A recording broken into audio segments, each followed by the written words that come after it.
우리 아이의 꿈과 진로는 교과서나 문제집에서 찾을 수 있는 게 아니죠. 하지만 어른들은 꿈을 정한 아이들에게 꿈을 위해서 열심히 공부해라고 얘기를 합니다. 또 아직 꿈을 찾지 못한 아이에게도 일단 나중을 위해서라도 열심히 공부해 이렇게 이야기를 하죠. 하지만 미래에는요, 열심히 공부하는 것만으로는 진로를 결정할 수 없다고 합니다. 그래서 매주 수요일 특집으로 진행하고 있는 우리 아이 진로 찾기에서는 미래 진로의 올바른 방향을 제시하겠습니다. 안녕하세요, 이채은입니다. 네, 오늘도 이희구 씨와 함께합니다. 안녕하세요. 네, 안녕하세요. 이희구입니다. 우리 엄마들이 자녀분들에게 하는 레파토리라고 그래야 되나? 매일같이 똑같은 이야기를 반복하는 게 있어요. 공부해. 공부 좀 해. 공부해야 좋은 사람 돼. 뭐 공부해야 성공해. 이런 말씀들을 하시죠. 네. 근데 저희 부모님께서는 저한테 그런 말씀을 안 하시더라고요. 기대를 안 하셨던 모양이에요. 자, 이 다양한 분야에 대한 학습 경험과 그 속에서 우리 자녀분들이 스스로 그 문제 해결 방법을 찾아 나가는 과정들은 우리 아이들을 보다 더 성숙하고 훌륭하게 만드는 게 아닐까 이런 생각을 해보게 됩니다. 제 생각이 어떤지 우리 조연심 대표님께 여쭤볼까요? 안녕하세요. 안녕하세요. 네, 안녕하세요. 지식소통가 조연심입니다. 지금 이제 이 오프닝에서 말씀하셨던 것처럼 이런 얘기하죠. 공부해. 근데 사실은 공부하는 방법이 바뀌었거든요. 네. 근데 바뀐 걸 모르는 상태로 우리가 여지까지 알고 있던 방식대로 그냥 단순히 책을 펴고 암기하거나 뭐 이렇게 어떤 정답이 있는 거를 기억해내려고 하는 그런 공부 방법이 지금 이제는 앞으로 많이 사라질 예정입니다. 그래서 이제 저희 이 진로 특강을 통해서 어떻게 공부해야 제대로 살아남을 수 있는지에 대한 해법을 하나씩 하나씩 저희가 이제 펼쳐주고 있는 거죠. 네, 그렇습니다. 아마 방송 이제 회차가 더 진행이 될수록 네. 자녀와 관계가 좀 개선되고 또 자녀의 진로를 다시 한번 생각해 보시는 분들 많으실 것 같습니다. 자, 자녀의 꿈을 발견해 줄 수 있는 기회, 그녀가 돌아왔다 수요 특집 한번 출발해 볼까요? 네, 그녀가 돌아왔다. 지금 시작합니다.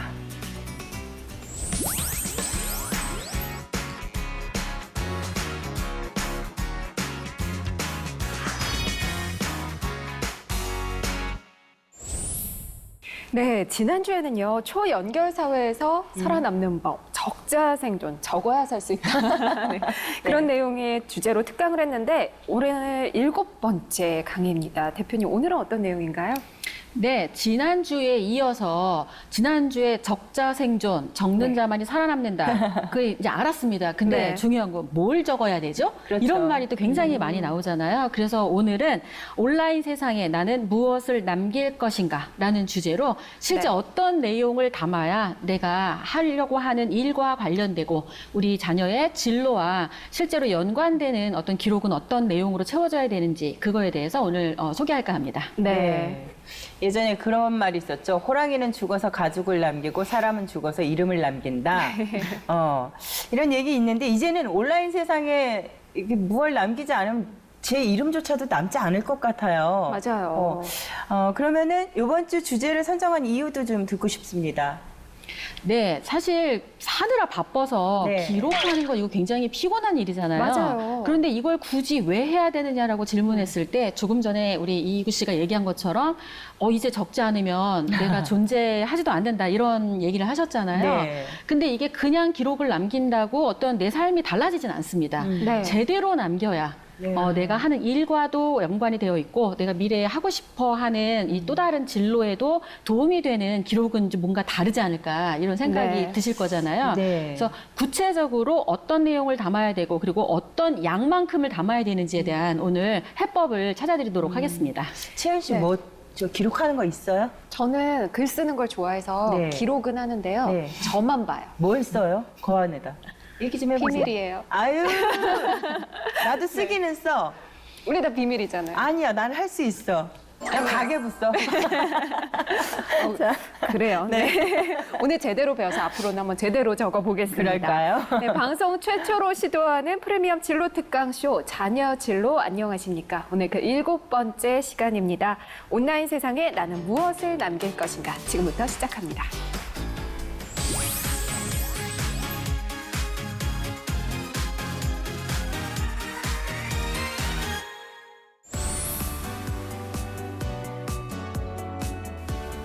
네, 안녕하세요. 오늘은 우리 자녀의 진로 특강 7번째 시간입니다. 지난주에 저희가 했던 내용 혹시 기억하세요? 적자 생존, 적는 자만이 살아남을 수 있다. 그것도 어디에? 디지털에. 그런데 그렇게 하고 나니까 사실은 무슨 내용을 담아야 될지 써야 될지에 대해서 너무 이제 어렵다라는 말씀이 많아서 이번 주에는 그렇다라면 어떤 내용을 이 안에 담으면, 온라인에 담으면 될 것인가에 맞춰서 준비를 좀 해봤습니다. 온라인 세상에 나는 무엇을 남길 것인가? 결국은 기록된 걸 보고 사람들이 내가 누구인지를 알아보는 세상이잖아요. 그렇기 때문에 그냥 단순하게 취미나 뭐 이렇게 맛집을 돌아다닌다거나 이런 것만 기록해서는 내가 누구인지 증명할 수 없는 세상입니다. 한번 생각해 보시면 좋을 것 같아요. 지금 21세기 지식 창조 시대라고 하잖아요. 그러면 우리 자녀가 창의 인재가 참 되면 좋겠다라는 생각을 하는데 창의 인재로 키우려면 도대체 어떤 내용을 그 안에 담아야 될까 굉장히 많이 궁금하실 것 같습니다. 그래서 첫 번째 저희가 담는 내용은 보시면 아시겠지만 피터 드러커라고 하는 이 박사님이 이 본인이 지식을 얻어간 방식을 굉장히 짧게 정리를 해드렸는데 이걸 우리 자녀의 그 기록하는 습관에 해법을 맞추면 일치하지 않을까 이런 생각이 듭니다. 자. 나는 3, 4년마다 관심 분야 하나를 정하고 공부했다. 그 분야의 지식을 얻기 위해 우선 많은 책을 읽었다. 그리고 많은 이들을 찾아가 어떻게 성공할 수 있었는지를 물었다. 그리고 스스로 글을 썼다. 그러자 난 지식을 얻게 되었다. 사실은 피터 드러커 박사가 이 시대의 지식 근로자라고 하는 새로운 노동자 계층을 처음 만드신 분이시거든요. 그러면 지식으로 무장하고 창의 인재가 되기 위해서는 이 피터 드러커 박사님이 얘기했던 이 방식들을 쫓아하면 되겠다라고 해서 정리를 좀 한번 해봤습니다. 어떻게 해야 되느냐? 일단 제일 중요한 건 관심 분야를 정하는 겁니다. 그냥 모든 것들이 관심이 있으면 사실은 굉장히 분야가 넓기 때문에 내가 어떤 분야의 전문가인지 알 수가 없잖아요. 그런데 나는 요리 분야에 관심이 있어. 나는 뭐 춤을 추는 거에 관심이 있어. 난 노래에 관심이 있어. 나는 무언가 만드는 거에 관심이 있어. 이렇게 분야가 정해질 겁니다. 그 분야를 정하고 그 분야에 관련된 책을 읽고 분야와 관련된 사람들을 만나서 인터뷰를 해보고 실제로 그 분야와 관련된 글을 쓰면 그걸로 내가 누구인지를 증명할 수 있는 온라인 포트폴리오가 만들어지는 거죠. 네, 그래서 사실은 피터 드러커 박사님이 본인의 지식을 만들어간 방식을 이렇게 도식화해서 한번 정리를 해봤습니다.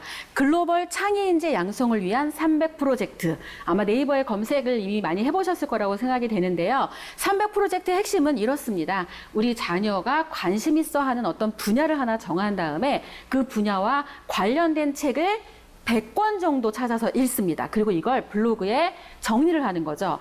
그 다음에 그 분야와 관련된 사람을 인터뷰를 합니다. 실제 찾아가서 묻는 거죠. 그리고 그 내용도 똑같이 블로그에 기록을 하게 되는 거죠. 세 번째, 그리고 실제 그렇게 해서 내가 성장하면서 알게 되는 새로운 지식들을 칼럼 형태로 블로그에 기록을 하면 이게 합쳐지면 100개, 100개, 100개. 이게 300 프로젝트의 핵심입니다. 그럼 이렇게 많은 것들을 어떻게 할 수 있을까? 우리 애가 300, 지금 3개도 안 쓰는데 이런 상황이 들잖아요.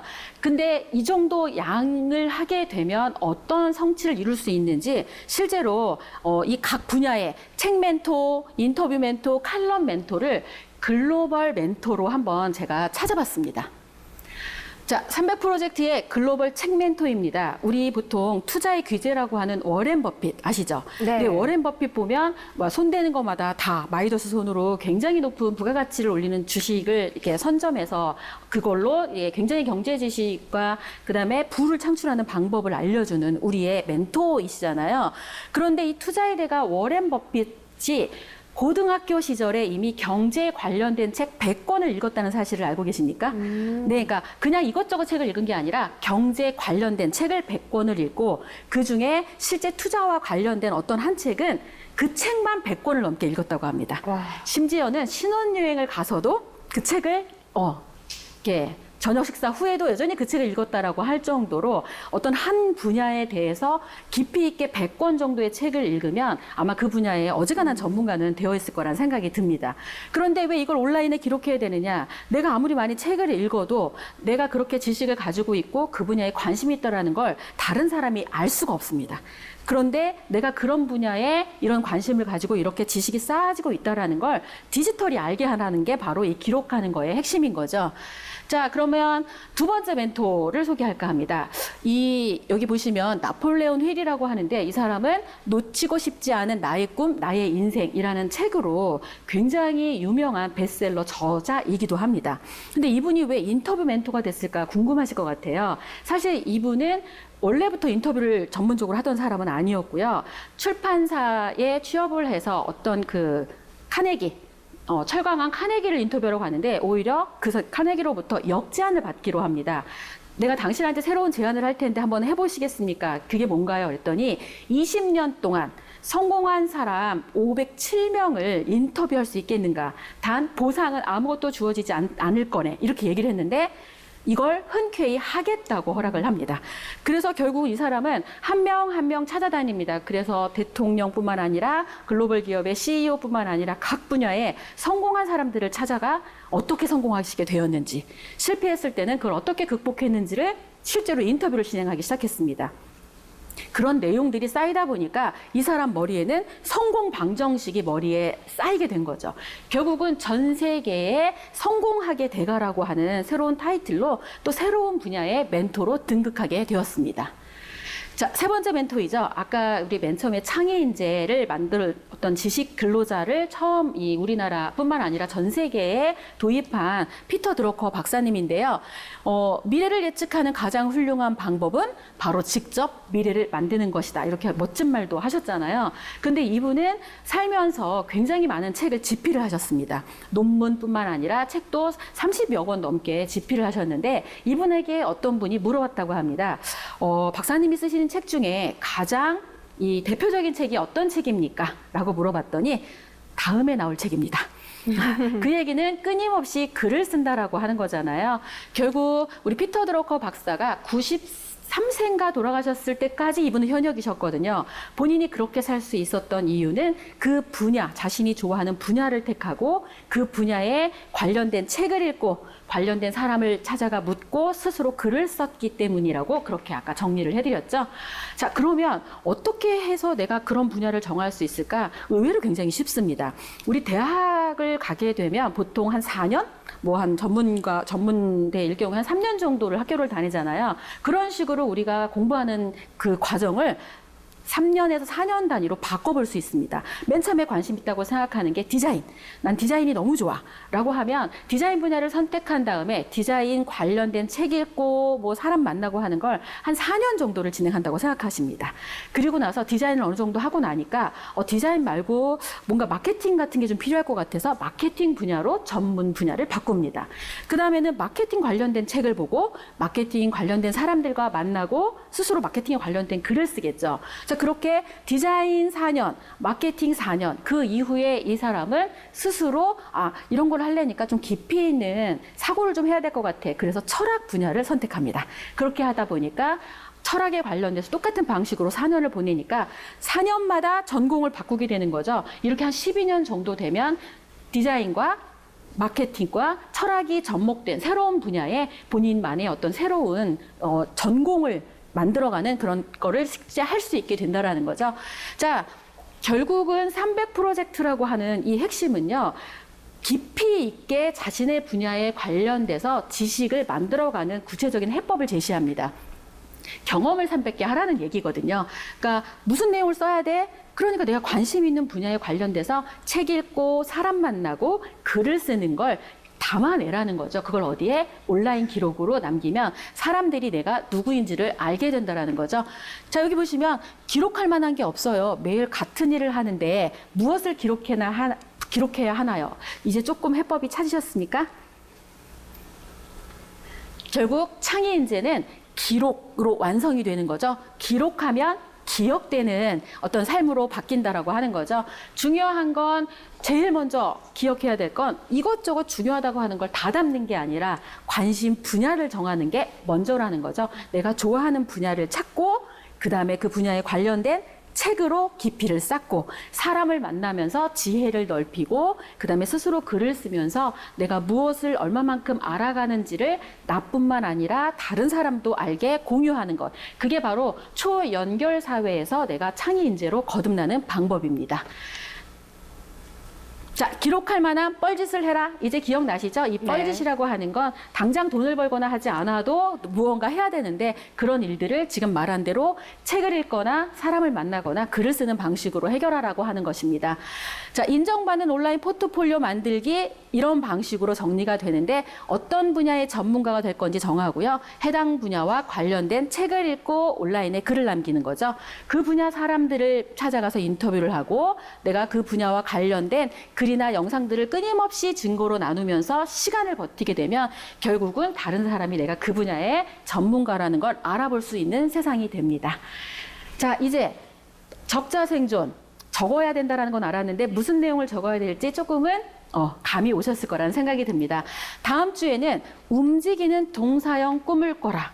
우리 자녀들한테 꿈이 뭐야 물어보면 대부분 무엇이 되겠다는 명사형 꿈을 꾸고 있죠. 근데 그 명사형 꿈은 움직이지 않기 때문에 사실은 이루어져도 그 넥스트를 다시 만들기가 쉽지 않다고 합니다. 그래서 다음 주에는 움직이는 동사형 꿈은 어떻게 꾸고 그 동사형 꿈을 실제로 어떻게 직업이나 진로랑 연결시켜서 갈 수 있는지에 대한 해법을 들려드리도록 하겠습니다. 감사합니다.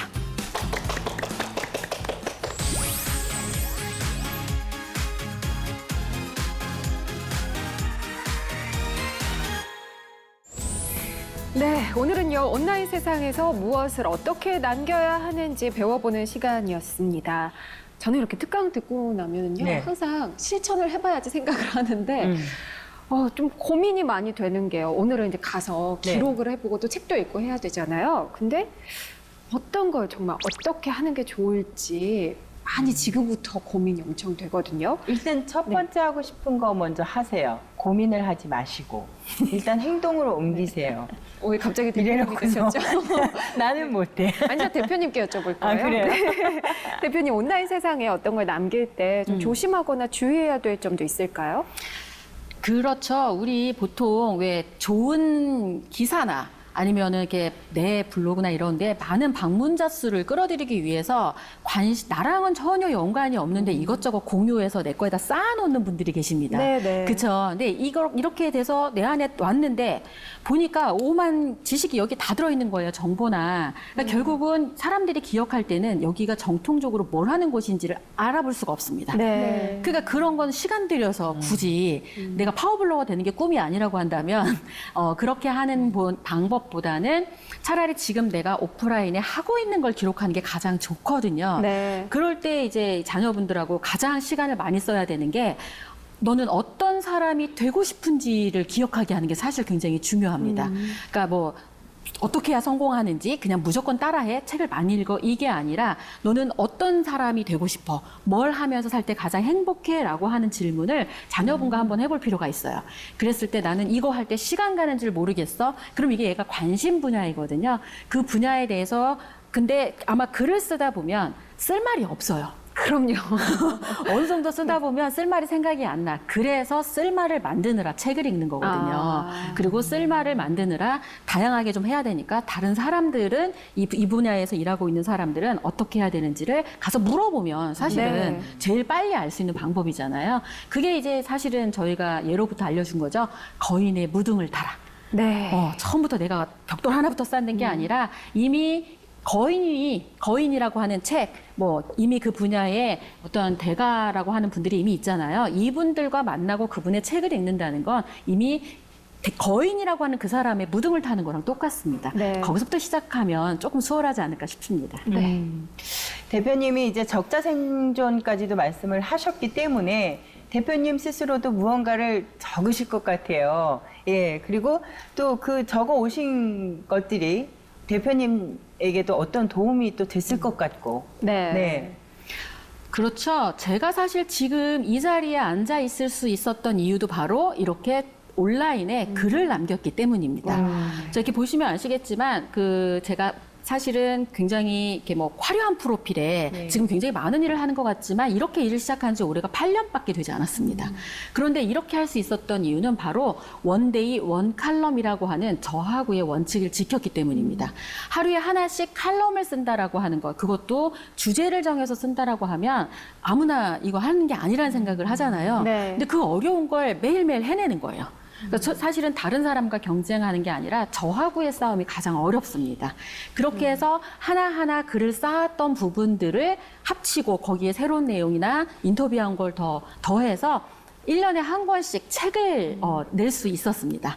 갑자기 책을 쓴다고 하면 사실 쓸 수가 없잖아요. 그럼요. 그런데 책을 쓰는 게 우리 창조를 하는 방법 중에는 가장 높은 레벨에 속하는 어떤 자신을 증명하는 방법 중에 하나인데 책을 쓰기 위해서도 온라인에 이렇게 글을 쓰면서 훈련하는 방식은 굉장히 효과적인 방법이라고 볼 수 있습니다. 네. 근데 오늘 300 프로젝트를 말씀을 해주셨어요. 이게 딱 숫자만 들으면 저는 못할 것 같아요. 너무 거대해 보인다고 해야 될까요? 좀 크게 보이는 그런 높은 장벽 같은 느낌이 있는데 이거를 좀 즐기면서 재미있게 할 수 있는 그런 방법도 있을까요?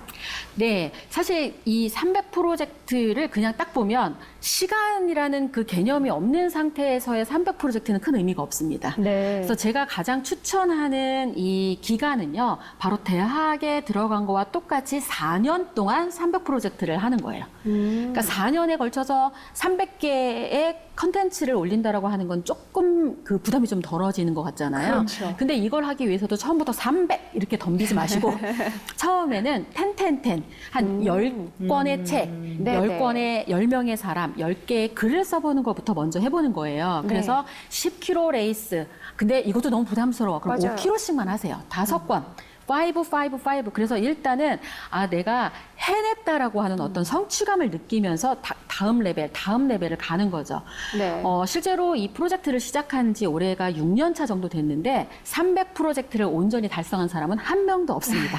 그 얘기는 결국은 이 책 읽고 인터뷰하고 칼럼을 쓰는 게 그렇게 만만한 일은 아니라는 생각이 드는데 그런데도 불구하고 여전히 지금 4,000명이 넘는 사람들이 거의 이게 남들이 볼 땐 엄청난 이 프로젝트를 네. 도전하고 있거든요. 그런 이유는 한 분야에 100개만 넘어도 자신이 원하는 일을 이미 하고 있는 사례가 굉장히 많이 나왔기 때문입니다. 그래서 네. 이 프로젝트를 통해서 대통령 직속 어떤 그 청년위원회의 멘토링 프로그램도 당선이 됐었고요. 그다음에 대통령상 인재상이죠. 네네. 인재상을 받은 친구도 있고 이미 이 자신의 분야에서 자기가 잘하는 걸 기록을 남김으로써 새로운 창업을 한 친구도 있습니다. 가령 딱 한 명의 예를 들어드리자면 스티브 잡스를 너무 좋아한 거예요. 네. 그래서 잡스에 관련된 책을 읽고 잡스에 관련된 이렇게 다양한 사례들을 내 블로그에다 기록을 해놨습니다. 그런데 불행하게 잡스가 사망을 했잖아요. 네. 그러고 났는데 잡스라고 하는 영화가 출시가 됐죠. 그렇죠. 그러면서 잡스 영화를 어딘가에 이렇게 홍보 대행을 맡겨야 되는데 검색을 해봤을 거잖아요. 검색을 딱 해봤는데 이 친구 블로그에 잡스에 관한 모든 것이 다 들어있는 거예요. 그래서 오히려 홍보 대행사에서 이 친구에게 홍보 같이 해보지 않겠냐고 와. 거꾸로 역제안을 했다고 합니다. 그래서 그걸 계기로 이 친구는 홍보 대행사를 차리고 실제로 성공적으로 창업을 한 계기가 되었다고 하죠. 그러니까 결국은 아무거나 기록이 아니라 내가 관심 있어 하는 그냥 그 내용을 기록을 해놨는데 이게 시대와 맞아서 누군가 검색을 통해서 필요한 사람이 딱 연결이 되면 그게 앞으로 일이 되거나 프로젝트가 되는 바로 그런 그렇네요. 시대가 지금 사회입니다. 네. 그럼 이 300 프로젝트를 그런 곳에다 적용시키라는 말씀이신 거죠? 그렇죠. 그러니까 네네. 300 프로젝트의 가장 핵심은 일단 시작하라입니다. 네. 어떻게 하면 잘할까 이런 고민하느라고 시작을 못 하거든요. 맞아요. 그러니까 그냥 일단 한번 해보는 거예요. 네. 하다 보면 본인이 알아요. 잘하기 위해서 뭘 더 해야 되는지, 네. 뭐가 부족한지 아는데 우리는 잘한 모습을 너무 많이 봤어. 여기저기 잘된 거, 막 굉장히 디자인 수려한 거, 내용이 꽉 찬 이런 블로그나 이런 걸 너무 많이 봤기 때문에 무서워서 시작을 못 하잖아요. 그런데 일단 시작을 하는 게 굉장히 중요합니다. 그리고 시작을 하면서 점점 잘하는 방향으로 만들어 가다 보면 의외로 300개라고 하는 이 벽이 나한테는 넘지 못할 벽이 아니라 나를 시험해보고 극복할 수 있는 어떤 계기가 되지 않을까 이런 생각이 들고요. 여기서 또 이런 얘기가 들 것 같아요. 그럼 한 10개씩만 하면 되지 않아요? 생각해 보시면 우리가 이 토플이나 토익에서 높은 점수를 얻고 학점도 높은 학점을 얻은 친구들을 인정하는 이유가 뭘 것 같으세요? 일단 열심히 예. 했기 때문에. 그죠? 있네. 열심히 네. 했다라는 거를 그 정도쯤이면 인정할 수 있는 어떤 이 사회가 인정하는 기준을 넘어선 그렇죠. 거잖아요. 그런데 30 프로젝트 달성한 친구와 300 프로젝트 달성한 친구를 상대적으로 봤을 때 우리 어머님이라면 어떤 사람을 더 신뢰할 수 있을 것 같으세요? 당연히 300이죠. 그러죠. 오랜 기간 동안 꾸준하게 무언가를 했다라는 것 자체가 사실은 포트폴리오를 만드는 거의 핵심이기도 합니다. 네. 뭐 지금 몇 가지 사례를 말씀해 주셨지만 이거는 어떻게 보면 좀 대단한 사람들의 이야기가 아닐까 싶거든요. 이 300 프로젝트 완료했을 때 미래가 어떻게 바뀔까요? 자, 이런 얘기를 우리 사실 이 방송을 보시는 분들이 가장 궁금해하는 건 우리 아이의 진로를 넘어서 정말 좋은 것에 취업이 되는 것까지를 맞아요. 생각하시잖아요. 그죠? 네. 그러면 한번 이런 얘기 제가 똑같은 경우에 이 면접을 보는 걸 한번 사례로 해드려 볼까 합니다. 네. 지금까지 우리 어머니들이 알고 있는 스펙을 만들어서 인터뷰를 하는 경우에 인터뷰는 이렇게 하겠죠. 안녕하세요. 가령 이제 마케팅 분야에 제가 네. 여기 입사를 하려고 합니다. 저는 이 회사 마케팅 부서에 입사 지원을 하는 조연심이라고 합니다. 저는 토익 970점을 받았습니다. 그리고 해외 연수 경험도 가지고 있습니다. 다양한 공모전에 이 입선을 해가지고 많은 경험도 하고 있습니다. 이 회사에서 저를 뽑아주신다라고 한다면 저는 마케팅 분야의 최고의 인재가 될 수 있는 자신이 있습니다. 저에게 기회를 주십시오. 감사합니다. 아마 지금 제가 면접 봤던 이 내용이 우리가 흔히 뭐 자소서나 이런 걸 통해서 내가 이런 경험을 가지고 있고 네. 이쪽 분야를 잘할 수 있다라고 하는 어떤 그런 가능성에 대한 인터뷰라고 보실 수 있죠. 자, 그런데 지금처럼 300 프로젝트, 경험을 300개 한 사람의 인터뷰는 어떻게 바뀔까요? 한번 다시 제가 네. 인터뷰 시연을 또 해보도록 네. 하겠습니다. 네. 안녕하세요. 저는 이 회사의 마케팅 부서에 입사 지원을 하는 조연심이라고 합니다. 토익은 750점밖에 받지 못했습니다. 하지만 저는 마케팅이라고 하는 분야가 너무너무 좋았습니다. 그래서 마케팅 분야에 관련된 책을 찾아서 읽기 시작했습니다. 그 책을 찾아서 지금 100권 넘게 읽었는데 이 책은 전부 다 제 블로그에 기록이 되어 있습니다. 그리고 마케팅 분야에서 일을 하고 있는 현직에 계신 전문가들을 찾아다니면서 인터뷰를 하기 시작했습니다. 그래서 정말로 우리가 기업에서 마케팅이 얼마나 좋고 그다음에 필요한지 그리고 얼마나 어려운지를 실제로 알 수 있게 되었습니다. 그리고 제가 생각했을 때 잘된 마케팅, 실패한 마케팅의 사례를 칼럼으로 제가 블로그에 기록을 해놨습니다. 이 모든 것들은 제 블로그에 온라인 포트폴리오로 정리를 해놨습니다. 대한민국 최고인 이 기업에서 진짜 제대로 마케팅을 배워보고 싶습니다. 저에게 기회를 주십시오. 감사합니다. 아, 조연심 씨 합격이에요. 네. 이렇게 되는 거군요. 그럼 바로 이렇게 네. 되죠. 네, 그래서 예. 실제로 이제 네. 직무 적성을 보고 이 취업을 시키는 거잖아요. 바로 네. 이게 지금 제가 이 면접했던 것처럼 그럼 다양한 것들을 물어보더라도 내가 실제 경험을 다 해본 거잖아요. 그렇죠. 어떤 질문이 와도 제가 답변을 다 할 수 있기 때문에 두렵지 않습니다. 네. 뭔가를 외워서 설명을 하려고 하면 잊어버리면 어떡하지? 그래서 불안하시잖아요. 그렇죠. 근데 내가 한 거는 안 불안해, 그렇죠. 안 떨려. 왜 내가 아니까. 그런 차원에서 경험이 앞으로는 굉장히 좋은 스펙보다 포트폴리오로서 인정받는 시대가 점점 오고 있다라는 거를 우리 어머님들이 아신다고 한다면 우리 자녀가 앞으로 어떻게 진로를 만들어가야 될지 스스로 미래를 만드는 방법에 대해서 좀 아셨을 거라는 생각이 듭니다. 네. 근데 이제 그 300 프로젝트 만들기는 어느 누구나 할 수 있겠죠. 엄마도 할 수 있고 우리 자녀분들도 할 수 있고. 그럼요. 그래서 네. 사실은 엄마랑 자녀랑 같이 해보는 거 되게 좋을 것 같아요. 아, 그러네요. 엄마는 네. 엄마의 꿈, 엄마의 진로와 맞는 기록을 시작하시고 네. 우리 자녀는 자녀의 꿈대로 이걸 하시면서 실제로 내기를 해보는 그런 선의의 경쟁을 하는 것도 굉장히 바람직하고 재밌겠네요. 재밌을 것 같아요. 그래서 30 프로젝트를 원데이 원 칼럼을 해서 우리 30일 동안 하루도 빼놓지 않고 한번 해보면 어떨까. 네. 실제로 저는 제 큰애랑 이런 프로젝트를 해봅니다. 원데이 저는 원 칼럼을 쓰고요. 우리 딸은 일러스트를 그리는 걸 되게 좋아해요. 그래서 원데이 원 일러. 그래서 하루에 하나씩 일러스트 그리기를 합니다. 네네. 그래서 100개가 되면 서로 소원을 들어주는 거죠. 일어났으니까. 그래서 같이 뭐 서로 시상을 하느라고 뭐 좋아하는 걸 사주기도 하거나 같이 외식을 한다거나 이런 식으로 성과를 이렇게 재미있는 요소까지 좀 만들어서 한다면 이 벽을 넘기가 조금은 수월해지지 않을까 이런 생각이 듭니다. 네. 좋은 경쟁자인데요. 그러니까요. 그리고 엄마도 발전할 그렇죠. 수 있고 네. 아이도 발전을 할 수 네. 있고요. 그런데 계속 강의를 듣다 보니까요, 대표님. 우리가 어떻게 보면 이런 건 참 창의적인 인재를 만들기 위한 건데 직업 특성상 굳이 창의적이 아니어도 되는 일들도 있을 텐데 우리가 너무 창의력 이런 거에 좀 집착하고 있는 건 아닐까요? 그럴 수도 있겠죠. 그런데 창의적이지 않은 그런 일들은 제가 아마 맨 첫 시간에 예고를 했던 것 같아요. 우리 점점 똑똑해지는 인공지능 로봇한테 어지간한 일자리가 다 빼앗길 예정이거든요. 맞아요. 네. 네, 근데 창의적이라고 하는 거, 그다음에 정답이 없는 일들의 해법을 찾아가는 일들은 로봇이 쫓아오겠죠. 네.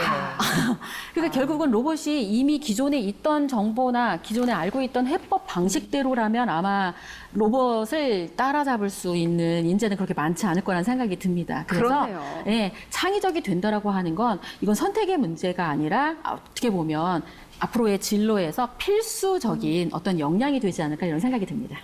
네, 오늘은 온라인 세상에서 나는 무엇을 남길 것인가에 대한 내용을 살펴봤습니다. 전 세계 최고의 리더십 전문가인 존 맥스웰 목사가요, 이런 말을 했어요. 우리 중 약 95%의 사람은 자신의 인생 목표를 글로 기록한 적이 없다. 그러나 글로 기록한 적이 없는 5%의 사람 중 95%가 자신의 목표를 성취했다. 이런 이야기를 남겼습니다. 무언가를 기록하는 우리 대표님 말씀하신 뻘짓. 네, 바로 이것이 목표를 이루어내는 데 아주 효과적인 방법이라는 것을 증명해 주는 거죠. 네. 사실 하려고 하면 당장 좀 귀찮고 피곤해요. 머리가 복잡하죠. 뭐부터 써야 될지 채연 사실 잘 씨처럼. 모르고요. 그러니까요. 저도 대표님 말씀 듣고 많이 네. 시도를 해봤는데 이게 네. 쉽지는 않더라고요. 하지만 자녀의 미래를 위해서 오늘부터 하루에 한 가지씩 이렇게 자녀와 함께 뻘짓을 해보면 더 도움이 되지 않을까 싶습니다. 네. 자, 언제나 우리 조현심 대표님의 강의를 들으면 나도 한번 해보고 싶어라는 맞아요. 호기심과 도전 막 이런 네. 게 생기잖아요. 자, 더 궁금해지네요. 다음 주 주제 어떤 내용으로 특강해 주실 건지요? 네, 사실 이렇게 뭐 귀찮은 기록을 하고 그것도 막 300개씩 이렇게 하는 이유가 사실은 우리 자녀의 꿈을 이루는 것과 연관이 되어 있다면 정말 마다할 일이 없겠죠. 그럼요. 그리고 그렇게 꿈을 이루는 게 뭐 그냥 정말 누구를 이기고 어딘가에 높은 사람이 되는 그런 게 아니라 성공이라고 하는 거에 새로운 어떤 기준인 행복해질 수 있는 방법과 연관되어 있다면 굉장히 바람직하겠죠. 네. 그래서 다음 주에는 움직이는 동사형 꿈을 꾸라라는 주제로 이 꿈이 왜 움직여야 하는지 그리고 그렇게 동사형으로 꿈을 만들었을 때 얼마나 다양하게 우리가 직업을 만들 수 있는지에 네. 대해서 소개를 해드릴까 합니다. 네. 네, 다음 주에도 기대해 주시고요. 프리미엄 진로 특강 쇼 자녀 진로 안녕하십니까? 오늘은 여기서 마무리 짓겠습니다. 고생해 주신 조현심 대표님 고맙습니다. 다음 주에 뵙겠습니다. 네, 감사합니다.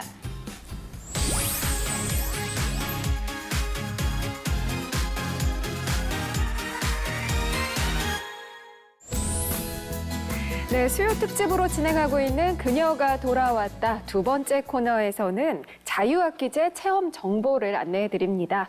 현재 의무교육으로 진행하고 있는 자유학기제, 오늘은 어떤 내용을 한번 볼까요? 오늘도 자유학기제의 최대 체험처죠. 한국잡월드를 다녀왔는데요. 네. 20대 여성들이 가장 선호하는 직업이 무엇일까요? 20대 여성이면 네. 교사, 승무원? 네.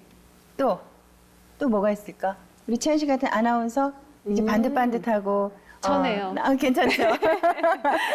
근데 채연 씨가 네. 얘기한 것 중에 답이 나왔어요. 아, 그래요? 예, 오늘은 비행기 안에서 진행되는 직무, 바로 항공사의 직업 체험 현장을 찾아가 봤어요. 창공을 가로지르면서 이렇게 꿈을 꾸는 우리 미래의 항공인들을 위해서 저희가 VCR을 준비했습니다. 네. 아이들의 미래의 꿈을 다양하게 체험할 수 있는 한국잡월드. 오늘도 직업 체험을 위해 많은 학생들이 모였는데요. 깔끔한 제복을 입고 교육에 집중하는 우리 아이들. 오늘은 승객의 안전은 내가 지킨다. 높은 고도의 비행기에서 일하는 항공 관련 직업의 이모저모를 알아보겠습니다. 기본적인 항공사에 대한 교육을 마치고 본격적인 실제 체험이 시작되는데요. 안전하게 운항하는 기장이 되어 게임기가 아닌 비행기의 조종관을 잡았습니다. 실제 하늘과 같은 시뮬레이션 조종석에 앉은 우리 친구들의 진지한 표정에서 미래 파일럿의 모습이 엿보이는데요. 이곳에서는 조종사의 꿈이 많은 친구들이 오는데요. 여기서는 전반적으로 조종사들이 어떤 일을 하는지에 대해서 교육을 받고 밑에 있는 조이스틱 PC를 이용해가지고 안전하게 착륙하는 체험을 하고 있습니다.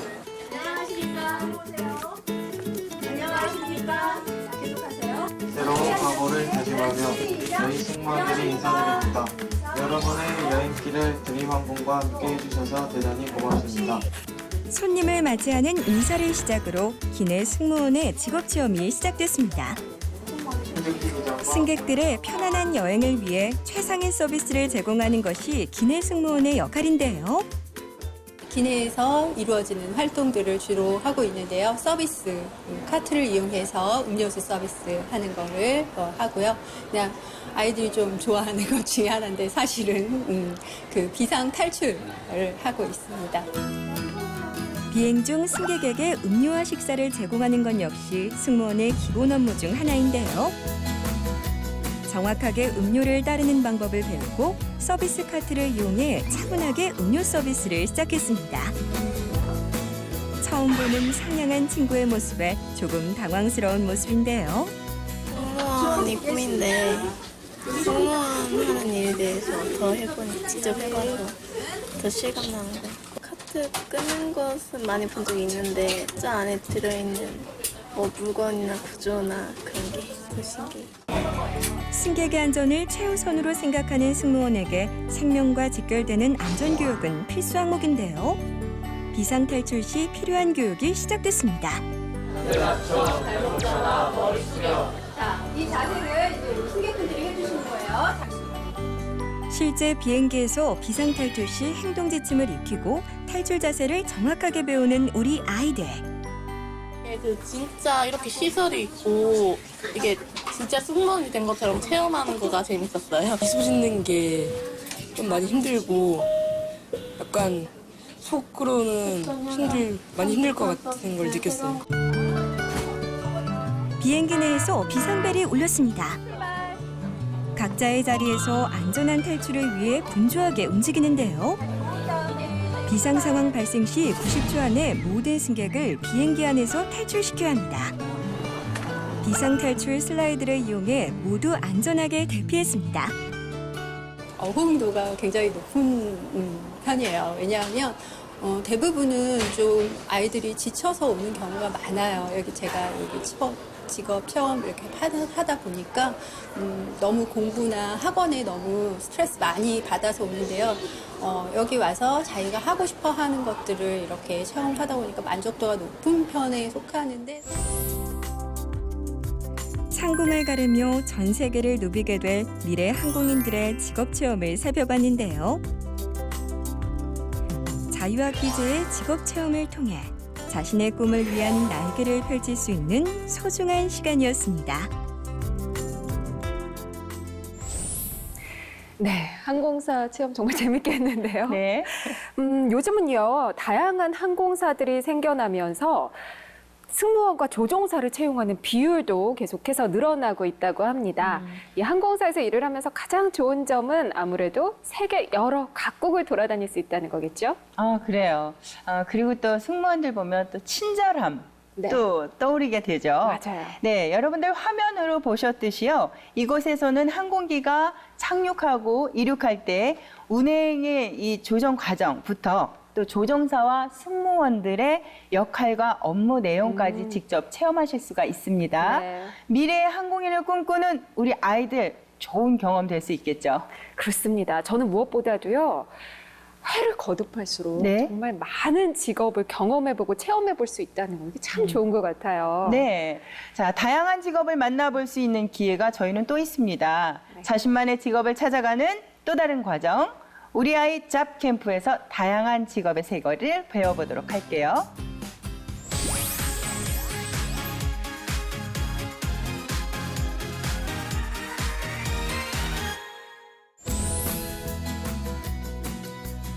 네, 우리 아이 잡캠프 오늘도 요즘 아이들이 가장 관심 있어하는 핫한 직업 정보들을 소개합니다. 오늘은 어떤 직업을 소개해볼까요? 오늘 좀 아름답고요. 네. 길이가 좀 긴 것 같은 직업을 소개해드리도록 할게요. 네. 바로 무용수입니다. 오늘 현직에서 활발하게 활동하고 계신 분을 직접 스튜디오에 모셔서 네. 무용수란 어떤 직업인지에 대해서 좀 알아볼게요. 자태부터 아름다워 보이죠? 네. 네. 이음댄스의 김성원 무용수님 자리하셨습니다. 안녕하세요. 어서 오세요. 네, 안녕하세요. 네. 아, 그 블랙 의상이 그냥 뭐 쭉 빠진 것 같은 느낌을 블랙 더해주는 것 같아요. 스완이라고 하잖아요. 그래요, 맞아요. 네. 그 느낌이요. 네, 감사합니다. 먼저 간략하게 자기소개 좀 해주세요. 네, 안녕하세요. 저는 이음댄스 컴퍼니라고 하는 컨템포러리 댄스 단체를 운영하고 있고 거기에서 대표 안무가이자 그다음에 무용수 그리고 무용 교육가로 일하고 있는 김성원이라고 합니다. 아, 네. 그러면 호칭을 어떻게 불러드려야 될까? 그냥 김성원님 이렇게 해야 될까? 대표님 이래야 될까?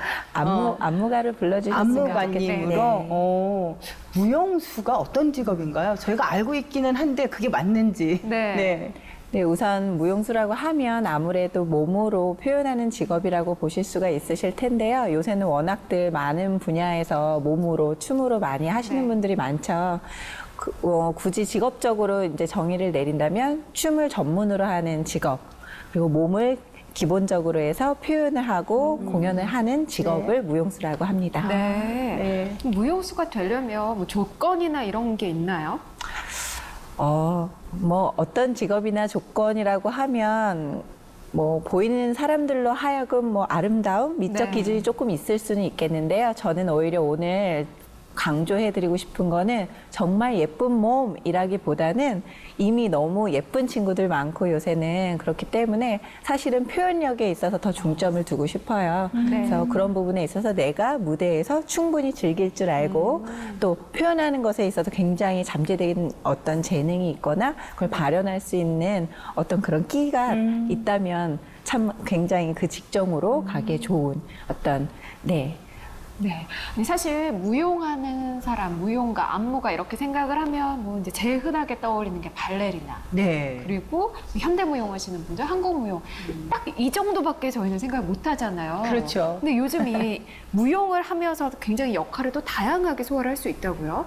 네, 말하자면 뭐 무용 분야가 지금으로서는 굉장히 계속 넓어지고 있는 환경이긴 한데요. 기초적으로는 저처럼 뭐 작품을 올릴 수 있는 그런 안무가가 있을 수 있겠고요. 그리고 뭐 대학교뿐만이 아니라 초, 중, 고 다 학교 내에서의 어떤 교사의 역할, 예술가로서의 역할, 그리고 그 외적으로는 공연 기획자, 예술가, 그리고 뭐 그런 것들을 다 연결해 줄 수 있는 경영적인 부분에 있어서도 네네. 그리고 또 치료적인 부분에 있어서도 굉장히 많은 역할들과 직업 직종이 계속 생성되고 있습니다. 네.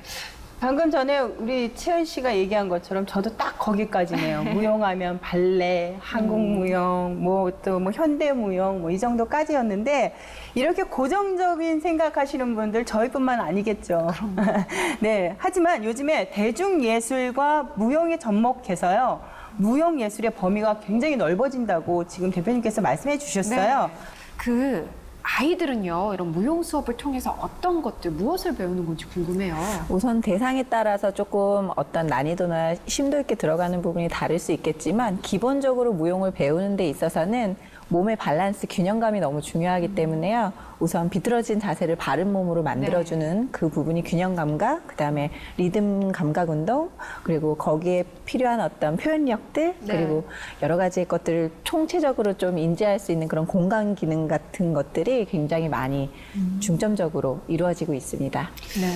아이들이 그러니까는 무용을 배우는 게 꼭 무용수가 되려고서 하는 게 아니고 요즘에 이 성장하는 과정에 이 무용이 되게 좋다고들 그러더라고요. 저희 아파트 아랫집 사는 애기 엄마가 제가 보기엔 애가 별로의 무용 잘할 것 같지는 않아. 아우 미안해라. 이것도 TV 보고 또 섭섭해할라. 그건 아니고요.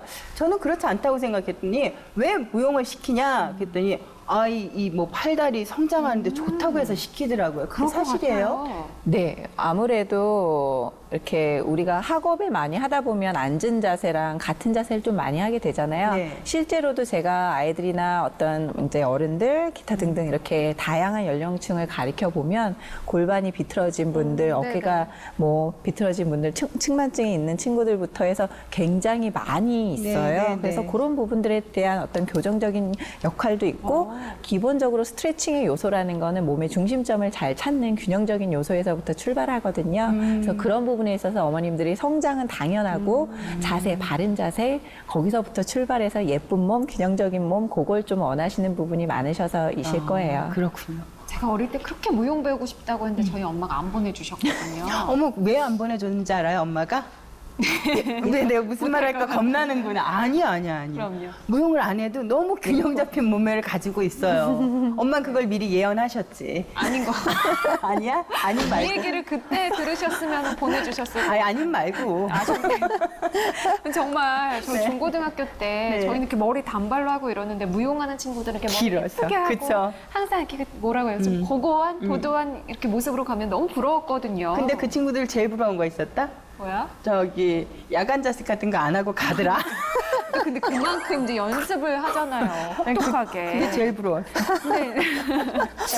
근데 이제 우리 그 친구들이 대학교에 무용학과를 진학을 네. 하고 이제 관련된 일을 하게 되는데 이미 많은 대학에 지금 무용학과가 오랫동안 이어져 오고 있거든요. 이 무용을 직업으로 삼으려면 무용과로 반드시 진학을 해야 되는지랑 그 다음에 이제 또 궁금한 게요. 유학을 꼭 갔다 와야 하는지. 네, 이게 정말 궁금해요. 이 부분에 대한 어떤 답변이 굉장히 저도 고민스러웠는데 답은 없다고 보면 더 좋아요. 근데 거꾸로 얘기하자면 내가 어디에 재능이 있는지가 더 중요한데 무용이라고 다 무용을 잘하거나 다 몸이 예쁘거나 그럴 수는 없잖아요. 네. 그래서 그 안에서도 굉장히 아까 말씀드렸던 것처럼 직업군이 다양하잖아요. 그러니까 말하자면 정말 전문 무용수로 갈 것인지 아니면 무용 안으로 무용학, 교육학으로 갈 것인지 내지는 무용 계열에서도 예술 경영 쪽으로 갈 것인지 아니면 나는 몸의 기능학적으로 어떤 재활 트레이너나 강화 훈련을 할 수 있는 사람으로 갈 것인지에 따라 다른데요.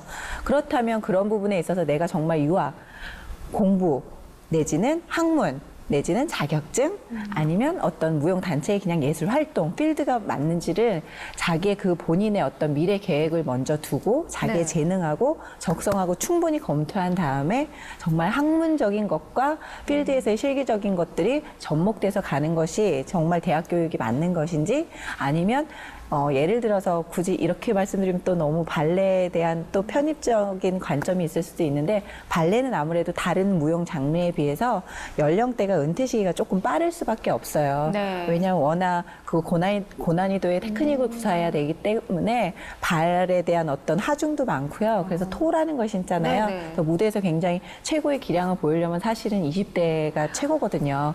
그러다 보니까 일찍부터 유학을 선택하는 경우가 좀 예를 들어서 예술 장르, 무용 장르 중에서는 발레가 조금 더 이른 편이고요. 나머지 부분들에 있어서 훨씬 더 좀 더 길죠. 연장적으로. 또 이렇게 오해하실까봐 또 발레적인 부분에 대한 어떤 그런 국한된 부분은 아니고요. 연령이나 장르의 특성에 대한 그런 네. 어떤 직업군에 있어서 선별적으로 자기 미래를 그 플랜을 짜는 데 있어서 그곳을 특성을 잘 파악하는 게 중요한 것 같아요. 그렇군요. 근데 무용 진학구에서 사람들이 저도 그렇게 생각해요. 제 베프가 한 명은 한국 무용을 전공했고 한 명은 발레를 전공했어요. 근데 돈이 너무 많이 들어요. 근데 그 친구 둘 다 집에서 이렇게 서포트를 잘 해주긴 하더라고요. 근데 이 무용하게 되면 기본적으로 돈이 많이 들어간다는 생각을 하게 되는데 그 부분이 조금 살짝 걱정스럽긴 해요. 저는 그 부분도 제가 무용을 했기도 했지만 지금 현재 아이들이나 이렇게 진학을 꿈꾸는 친구들 보면 정말 돈이 많은 친구들만 무용을 이렇게 진학하지 않아요. 정말 좋아서. 네네. 몸으로 정말 표현하는 게 너무 좋은 친구들이 많이 진학을 하고 있고 네. 네, 그쪽 방면으로 지금 끌어들이고 있는데 엄밀히 따지면 예술이나 어떤 그 특성적인 뭐 스카이대나 뭐 이런 식으로 해서 공부를 투자를 한다고 치면 굉장히 요새 학부모님들 많은 부분에서 정말 앞뒤로 많이 밀어주시잖아요. 네. 그런 부분에 따지면 무용이 너무 많은 투자 비용이 든다라고 치면 저는 거기에 노라고 얘기해 드릴 수 있어요. 역시 열심히 하고 즐기는 거 이게 가장 네, 중요하죠. 네, 가장 중요합니다. 야, 네. 당당하게 노라고 말씀하시네요. 지금 이제 무용 쪽에 재능이 있고 관심이 있다면 정말 그런 비용 걱정 안 하고 열심히 해보시면 될 것 같습니다. 네네. 근데 앞서서도 굉장히 많은 그 장르와 할 수 있는 역할을 얘기를 해주셨는데 무용과를 나온 학생들의 진로는 어떻게 되나요? 앞서 말씀드렸던 것처럼 앞으로도 계속 새로운 어떤 직업군이 더 많이 생길 거지만 기본적으로는 어떤 무용을 가리키는 그런 어떤 교사, 교육자가 네. 가장 많다고 보시면 되시고요. 그리고 안무가서처럼 이제 예술 활동을 같이 겸직하면서 다양한 작품들을 예술 활동하는 그런 아티스트들이 또 많이 있고요. 그리고 그거와 더불어서 또 내가 그 경영이나 제작, 어떤 기획에 있어서의 어떤 아이디어를 내는 친구들이 또 많거든요. 그런 친구들은 예술 경영, 공연 기획자 뭐 이런 쪽의 길도 갈 수 있고 내지는 몸의 중심에 몸의 기능적인 부분에 나는 너무너무 좋다 하시면 어떤 재활 트레이너 예를 들어 뭐 어떤 운동 기능학적인 측면 그런 해부학적인 측면으로 더 접근을 해서 좀 무용의학 쪽으로 또 빠지는 친구들도 있고요. 분야는 너무너무 무궁무진하다고 볼 수 있겠습니다. 그러면 무용계의 전망이 좋다는 말씀이신가요? 저는 오히려 10년, 15년 전에 무용의 어떤 그 방향성보다 앞으로의 무용의 방향성이 훨씬 더 미래 전망적으로 좋다라고 말씀드릴 수 있을 것 같아요. 네, 정말 어릴 시절에 여자아이들은 한 번씩 꿈꿔봤을 것 같아요. 예쁜 옷 입고 무용하는 꿈 꿔봤을 텐데 그 무용수라는 직업에 대해서 알아봤습니다. 우리 지금도요 굉장히 예쁘게 무용하고 싶어하는 친구들 많을 텐데 한 말씀 좀 해주세요.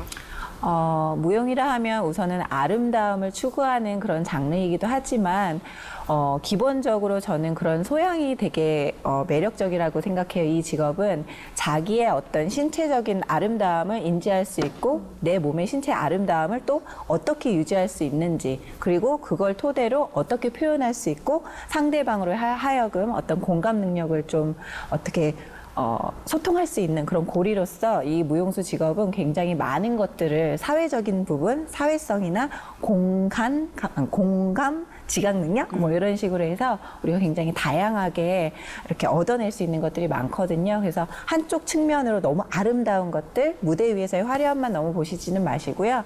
조금 더 교육적인 측면, 그다음에 사회적인 측면 여러 가지 복합적으로 보셔서 조금 더 친밀하게 다가오셨으면 하는 바람이 있습니다. 네, 그렇습니다. 오늘 무용수를 꿈꾸는 많은 아이들에게 또 관심이 있었던 많은 분들에게 도움이 됐을 것 같습니다. 네, 아이들의 직업 교육을 위해서 고생해주신 김성원 안무가님 고맙습니다. 감사합니다. 네, 오늘 저희가 준비한 내용은 여기까지입니다. 다음 주 수요일에도요, 자녀의 진로 교육을 걱정하는 엄마들을 위해서 다양한 직업 정보와 함께 찾아오겠습니다.